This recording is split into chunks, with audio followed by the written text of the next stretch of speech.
As I've explained many times before, part of what gives the indie game space so much appeal is that it produces so many titles that look, feel, and simply are just different than you could ever see in more mainstream titles made with large budgets. Whether those unique qualities come through in look, play, or even who or what the characters may be, you can generally count on loading up something unexpected.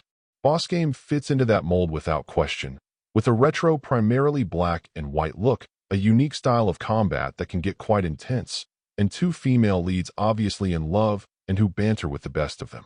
If I had to try to come up with a game to compare it to, oddly I'd say that Punch-Out comes to mind.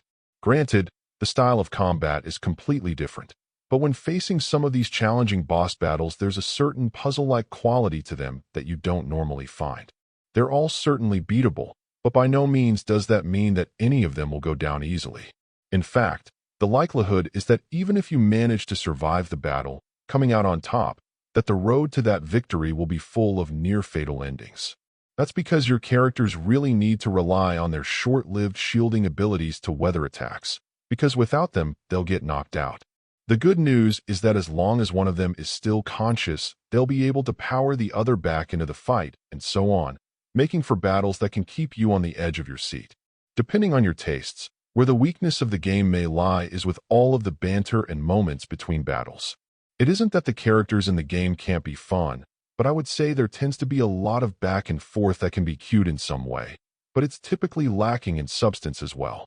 So you'd likely either find it all light and fun, or perhaps running a bit long in the tooth depending on what you're looking for.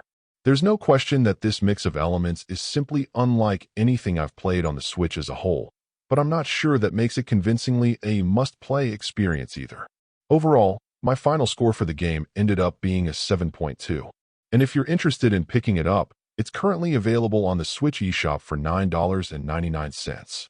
Thank you for taking the time to listen to this review. And if you'd like more information or ideas of indie games worth checking out on Switch, be sure to click on the link provided in the description. Until next time.